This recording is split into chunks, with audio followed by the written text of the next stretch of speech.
ಜೈ ಆಂಜನೇಯ. ಗೊತ್ತಿಲ್ದಲೇ ಇರೋ ಊರು, ಗೊತ್ತಿಲ್ದಲೇ ಇರೋ ದಾರಿ, ಮೊಬೈಲ್ ಇದ್ರೂ ನೆಟ್ವರ್ಕ್ ಇಲ್ದಲೇ ಇರೋ ಜಾಗಕ್ಕೆ ಒಂದು ಮಧ್ಯರಾತ್ರಿ ಒಂದು ಫ್ಯಾಮಿಲಿ ಹೋಗುತ್ತೆ. ಅವ್ರು ಹೋಗಿದ್ಯಾಕೆ, ಅವರಿಗೆ ಆಗಿರೋ ಎಕ್ಸ್ಪೀರಿಯನ್ಸ್ ಏನು ಅಂತ ನೋಡೋಣ. ಇದು ನಮ್ಮ ಸಬ್ಸ್ಕ್ರೈಬರ್ ಒಬ್ರು ಹೇಳಿರೋ ಇನ್ಸಿಡೆಂಟ್. ಈ ಇನ್ಸಿಡೆಂಟ್ ಆಗಿದ್ದು 2013 ಮೇ ಮಂತಲ್ಲಿ ಬ್ಯಾಂಗ್ಳೂರಿನ ಬನಶಂಕರಿಯಲ್ಲಿ ಒಂದು ಫ್ಯಾಮಿಲಿ ಇರುತ್ತೆ. ಅವರು ಅವಾಗಿನ್ನೂ ಒಂದು ಹೊಸ XUV 500 ಕಾರ್ ತಗೊಂಡಿರ್ತಾರೆ. ಸೊ ಹೇಗಿದ್ರು ಸಮ್ಮರ್ ಹಾಲಿಡೇಸ್ ಇದೆ, ಲಾಂಗ್ ಟ್ರಿಪ್ ಹೋಗೋಣ ಅಂತ ಪ್ಲ್ಯಾನ್ ಮಾಡ್ತಿರ್ತಾರೆ. ಡೆಸ್ಟಿನಿ ಯಾವುದು ಅನ್ನೋದು question mark. Finally Pondicherry, Chennai, ವೆಲ್ಲೂರ್ಗೆ ಹೋಗಿ ಬರೋದಕ್ಕೆ ಪ್ಲ್ಯಾನ್ ಮಾಡ್ತಾರೆ. ಟೋಟಲಿ 7 ಮೆಂಬರ್ಸ್ ಟ್ರಿಪ್ಗೆ ಹೊರಟಿರ್ತಾರೆ. ಡೇ 1 ಅರ್ಲಿ ಮಾರ್ನಿಂಗ್ ಬೇಕಿದ್ದು ರೆಡಿಯಾಗಿ ಬ್ಯಾಂಗ್ಳೂರ್ ಬಿಡ್ತಾರೆ. ಟಿಫನ್, ಬ್ರೇಕ್ಫಾಸ್ಟ್, ರಿವರಲ್ಲಿ ಬೋಟಿಂಗ್ ಅಂತೆಲ್ಲ ಹೇಳಿ ಆಲ್ಮೋಸ್ಟ್ ಈವ್ನಿಂಗ್ 7 ಅಷ್ಟರಲ್ಲಿ ಪಾಂಡಿಚೇರಿಗೆ ರೀಚ್ ಆಗ್ತಾರೆ. ರಾಕ್ ಬೀಚ್ ಹತ್ರ ಅಕಾಮಡೇಷನ್ ಮಾಡ್ತಾರೆ. ಡೇ 2 ಮಾರ್ನಿಂಗ್ ರಾಕ್ ಬೀಚ್ಗೆ ಹೋಗ್ತಾರೆ. ಇದಾದಮೇಲೆ ಶ್ರೀ ಅರವಿಂದೋ ಆಶ್ರಮಕ್ಕೆ ವಿಸಿಟ್ ಮಾಡ್ತಾರೆ. ಪಾಂಡಿಚೇರಿ ಸಿಟಿ ಟೂರ್ ಆದಮೇಲೆ ಅಲ್ಲಿಂದ ತಮಿಳುನಾಡಿನ ಚೆನ್ನೈಗೆ ಹೊರಡ್ತಾರೆ. 2013 ಜನವರಿಲಿ ವೆಲಾಚೇರಿಲಿ ಹೊಸದಾಗಿ ಲಾಂಚ್ ಆದ, ತಮಿಳುನಾಡಿನಲ್ಲೇ ಫಸ್ಟ್ ಬಿಗ್ಗೆಸ್ಟ್ ಮಾಲ್ ಅಂತಲೇ ಫೇಮಸ್ ಆದ 17 acres ಲ್ಯಾಂಡ್ ಸೈಜಲ್ಲಿ ಬಿಲ್ಡ್ ಮಾಡಿರೋ ಫಿನಿಕ್ಸ್ ಮಾರ್ಕೆಟ್ ಸಿಟಿ ಮಾಲ್ಗೆ ಹೋಗ್ತಾರೆ. ಡೇ 3 ಏಷ್ಯಾದಲ್ಲೇ ಸೆಕೆಂಡ್ ಲಾಂಗೆಸ್ಟ್ ಬೀಚ್ ಆಗಿರೋ, ಇಂಡಿಯಾದಲ್ಲೇ ಫಸ್ಟ್ ಲಾಂಗೆಸ್ಟ್ ಬೀಚ್ ಆಗಿರೋ ಮೆರಿನಾ ಬೀಚ್ಗೆ ಮಾರ್ನಿಂಗ್ ಹೋಗ್ತಾರೆ. ಫ್ರೆಶ್ ಅಪ್ ಆಗಿ ತಮಿಳುನಾಡಿನ ಫೇಮಸ್ ಹಿಸ್ಟಾರಿಕಲ್ ಟೆಂಪಲ್ಗೆ ವಿಸಿಟ್ ಮಾಡ್ತಾರೆ. ಇಲ್ಲಿವರೆಗೂ ಎಲ್ಲ ಚೆನ್ನಾಗೇ ಇರುತ್ತೆ. ಬೆಳಕಿರುವಾಗಲೇ ವೆಲ್ಲೂರ್ಗೆ ರೀಚ್ ಆಗಬೇಕು ಅಂತ ಪ್ಲ್ಯಾನ್ ಇರುತ್ತೆ. ಫಸ್ಟೇ ಹೇಳ್ದಂಗೆ ಗೊತ್ತಿಲ್ದಲೇ ಇರೋ ಊರು, ಗೊತ್ತಿಲ್ದಲೇ ಇರೋ ಭಾಷೆ. ತಮಿಳುನಾಡಿನ ಜನರಿಗೆ ಭಾಷಾಭಿಮಾನ ಜಾಸ್ತಿ. ಅಲ್ಲಿ ಎಲ್ಲ ಟ್ರಾಫಿಕ್ ಡೈರೆಕ್ಷನ್ ತಮಿಳ್ ಲ್ಯಾಂಗ್ವೇಜಲ್ಲೇ ಬರ್ತಿರುತ್ತೆ. ಅವರು ಇಂಗ್ಲೀಷ್ ಯೂಸ್ ಮಾಡಲ್ಲ. ಆವಾಗ ಈಗಿನ ಥರ ಗೂಗಲ್ ಮ್ಯಾಪ್ಸ್ನ ಯಾರೂ ಯೂಸ್ ಮಾಡ್ತಿರ್ಲಿಲ್ಲ. ರೂಟ್ ಗೊತ್ತಿಲ್ಲ ಅಂದರೆ ಯಾರನ್ನಾದರೂ ಕೇಳ್ಕೊಂಡೇ ಹೋಗಬೇಕಾಗಿತ್ತು.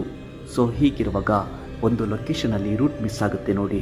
ಯಾರನ್ನೇ ಕೇಳಿದ್ರು, ಹೇಗೆ ಹೋದರೂ ಅದೇ ಲೊಕೇಶನ್ಗೆ ಬರ್ತಿದ್ರು. ಹೀಗೆ 1 ಅವರ್ ಲೂಪಲ್ಲೇ ಸಿಕ್ಕಾಕೊಳ್ತಾರೆ. ಫೈನಲಿ ವೆಲ್ಲೂರಲ್ಲಿರೋ ಶ್ರೀ ಲಕ್ಷ್ಮೀ ನಾರಾಯಣಿ ಗೋಲ್ಡನ್ ಟೆಂಪಲ್ಗೆ ರೀಚ್ ಆಗೋಷ್ಟರಲ್ಲಿ ಈವ್ನಿಂಗ್ 7 PM ಆಗುತ್ತೆ. ಸ್ಪೆಷಲ್ ಎಂಟ್ರಿಲಿ ದೇವರ ದರ್ಶನ ಆಗಿ ಹೊರಗೆ ಬರೋಷ್ಟರಲ್ಲಿ ನೈಟ್ 9 PM ಆಗುತ್ತೆ. ಬಂದಿದ್ದ ರೂಟಲ್ಲೇ ವಾಪಸ್ ವೆಲ್ಲೂರ್ಗೆ ಹೋಗಿ ನ್ಯಾಷನಲ್ ಹೈವೇಗೆ ಕನೆಕ್ಟ್ ಆಗಿದ್ದರೆ ಏನೂ ಪ್ರಾಬ್ಲಮ್ ಆಗ್ತಿರಲಿಲ್ಲ.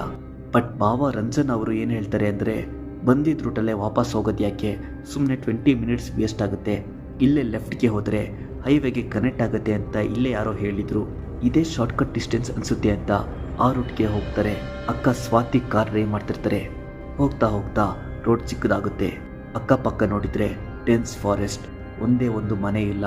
ಆಲ್ಮೋಸ್ಟ್ 1 ಅವರ್ ಜರ್ನಿ ಮಾಡಿದ್ರೂ ಹೈವೇ ಸಿಗ್ತಿಲ್ಲ. ಮೊಬೈಲಲ್ಲಿ ನೆಟ್ವರ್ಕ್ ಬೇರೆ ಸಿಗ್ತಿಲ್ಲ. ರೋಡ್ ಮಿಸ್ ಆಗಿದೆಯಾ ಅಂತ ಎಲ್ರಿಗೂ ಡೌಟ್ ಸ್ಟಾರ್ಟ್ ಆಗುತ್ತೆ. ಯಾರೂ ಬಾಯ್ಬಿಟ್ಟು ಹೇಳ್ತಿಲ್ಲ. ವಾಪಸ್ ಹೋದರೆ 2 ಅವರ್ಸ್ ವೇಸ್ಟ್ ಆಗುತ್ತೆ. ಹೇಗೋ ಇಷ್ಟು ದೂರ ಬಂದಿದ್ದೀವಿ, ಸ್ವಲ್ಪ ದೂರ ಹೋದರೆ ಹೈವೇ ಸಿಗ್ಬೋದೇನೋ ಅಂತ ಒಪ್ಪಲ್ಲೇ ಹೋಗ್ತಿರ್ತಾರೆ. ರೋಡ್ ಹೋಗ್ತಾ ಹೋಗ್ತಾ ಘಾಟ್ ಸೆಕ್ಷನ್ ಥರ ಸಿಕ್ಕಾಪಟ್ಟೆ ಟರ್ನಿಂಗ್ ಸ್ಟಾರ್ಟ್ ಆಗುತ್ತೆ. ಯಾವುದೋ ಘಾಟ್ ಸೆಕ್ಷನ್ ಎಂಟ್ರಿ ಆಗಿರೋದಂತೂ ಕನ್ಫರ್ಮ್ ಆಗುತ್ತೆ. ಈ ಕಾಡಲ್ಲಿ ಆನೆಗಳಿದೆ ಅಂತ ಅಲ್ಲಲ್ಲೇ ಎಲಿಫೆಂಟ್ ನೋಟಿಸ್ ಬೋರ್ಡ್ ಹಾಕಿರ್ತಾರೆ. ಆನೆ ಸಿಕ್ಕಿದ್ರೆ ಏನು ಕತೆ, ನಕ್ಸಲೆಟ್ಸ್ ಏನಾದರೂ ಇದ್ದರೆ ಏನು ಕತೆ ಅಂತ ಎಲ್ಲರೂ ಅಲರ್ಟ್ ಆಗಿರ್ತಾರೆ.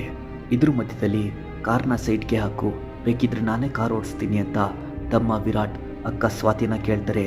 ಬಟ್ ಕಾರ್ ನಿಲ್ಲಿಸೋದಕ್ಕೆ ಅಕ್ಕ ಸ್ವಾತಿಗೆ ಹೆದರಿಕೆ ಆಗ್ತಿರುತ್ತೆ. ಯಾರೂ ಏನೂ ರೆಸ್ಪಾನ್ಸ್ ಮಾಡಲ್ಲ. ರೋಡ್ ಎಷ್ಟು ಚಿಕ್ಕದಾಗಿದೆ ಅಂದರೆ ಆಪೋಸಿಟ್ಟಿಂದ ಯಾವುದಾದ್ರೂ ವೆಹಿಕಲ್ ಬಂದರೂ ಪಾಸ್ ಆಗೋದೇ ಕಷ್ಟ. ವಿಷಯ ಏನಪ್ಪ ಅಂದರೆ ಆಲ್ಮೋಸ್ಟ್ 1 ಅವರಿಂದ ಯಾವುದೇ ಒಂದು ಗಾಡಿ ಇವ್ರ ಕಾರ್ ಹಿಂದೆ ಮುಂದೆ ಬಂದಿಲ್ಲ. ದಟ್ಟವಾಗಿರೋ ಕಾಡಲ್ಲಿ ಅಮಾವಾಸ್ಯೆ ಥರ ಇರೋ ಕತ್ಲೆಯಲ್ಲಿ ಇವ್ರದ್ದೊಂದೇ ಕಾರ್ ಹೋಗ್ತಿರುತ್ತೆ. ವಾಪಸ್ ಹೋಗ್ಬೇಕಂದ್ರೂ ಕಾರ್ನ ಟರ್ನ್ ಮಾಡೋಕ್ಕೆ ಆಗಷ್ಟು ಜಾಗ ಇರಲ್ಲ. ಸೈಲೆಂಟ್ ಆಗಿರೋ ಕಾಡಿನ ಮಧ್ಯ ಕಾರ್ ಇಂಜಿನ್ ಸೌಂಡ್ ಅಷ್ಟೇ ಕೇಳ್ತಿರುತ್ತೆ. ಆ ಸಿಚುಯೇಷನ್ಗೂ ಆ ಲೊಕೇಶನ್ಗೂ ಸ್ವಲ್ಪ ಹಾಂಟೆಡ್ ಅನಿಸ್ತಿರುತ್ತೆ. ಹಾರರ್ ಸ್ಟೋರೀಸ್ ಬಗ್ಗೆ ಡಿಸ್ಕಸ್ ಮಾಡ್ಕೊಂಡು ಬರ್ತಿರ್ತಾರೆ. ಘಾಟ್ ಸೆಕ್ಷನ್ ಹೇಗೋ ಮುಗಿಯುತ್ತೆ. ದೂರದಲ್ಲಿ ಯಾವುದೋ ಸ್ಟ್ರೀಟ್ ಲೈಟ್ ಇರೋ ಥರ ಕಾಣಿಸುತ್ತೆ. ಸ್ಟ್ರೀಟ್ ಲೈಟ್ ಕೆಳಗೆ ಯಾರೋ ನಿಂತಿರೋ ಥರ ಕಾಣಿಸುತ್ತೆ. ಸ್ಟ್ರೀಟ್ ಲೈಟ್ ಹತ್ರ ಕಾರ್ ಬಂದಾಗ ಯಾರೋ ಇರ್ಬೋದು. ಹೈವೇ ಎಷ್ಟು ದೂರ ಆಗುತ್ತೆ ಅಂತ ಕೇಳಬೇಕು ಅಂದ್ಕೊತಾರೆ.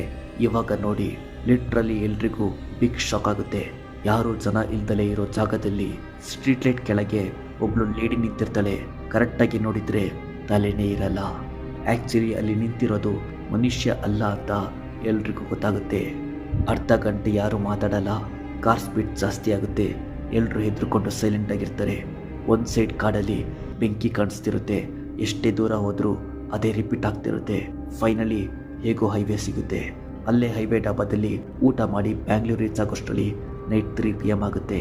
ಅವರು ಟೆಂಪಲ್ಗೆ ಹೋಗಿ ಬಂದಿರೋದ್ರಿಂದನೋ, ದೇವ್ರ ಪ್ರಸಾದ, ದೇವ್ರ ಫೋಟೋ, ದೇವ್ರ ಆಶೀರ್ವಾದ ಇರೋದ್ರಿಂದನೋ ಹೇಗೋ ಸೇಫಾಗಿ ಬರ್ತಾರೆ. ಇವ್ರು ಮಾಡಿದ ಒಳ್ಳೆ ಕೆಲಸ ಏನಪ್ಪ ಅಂದರೆ ಕಾರ್ನ ಎಲ್ಲೂ ಸ್ಟಾಪ್ ಮಾಡ್ದಲೇ ಇದ್ದಿದ್ದು. First of all night time ಗೊತ್ತಿಲ್ದಲೇ ಇರೋ ಜಾಗಕ್ಕೆ ಹೋಗೋದೇ ಅಲ್ಲ, ಅದರಲ್ಲೂ ಕಾರ್ನ ಎಲ್ಲೂ ಸ್ಟಾಪ್ ಮಾಡಬಾರ್ದು. ಇದೇ ಥರದ ಎಕ್ಸ್ಪೀರಿಯೆನ್ಸ್ ನಿಮಗೇನಾದರೂ ಆಗಿದ್ದರೆ ಅದನ್ನ ನಾವು ಅಪ್ಲೋಡ್ ಮಾಡ್ತೀವಿ. ಅಬೌಟ್ ಸೆಕ್ಷನಲ್ಲಿ ನಮ್ಮ Gmail ID ಇದೆ. ನಮ್ಮ ಮೇಲ್ IDಗೆ ನಿಮ್ಮ ಎಕ್ಸ್ಪೀರಿಯೆನ್ಸ್ನ ಶೇರ್ ಮಾಡ್ಬೋದು. ನೆಕ್ಸ್ಟ್ ಕಥೆಯಲ್ಲಿ ಸಿಗ್ತೀನಿ. ಜೈ ಆಂಜನೇಯ.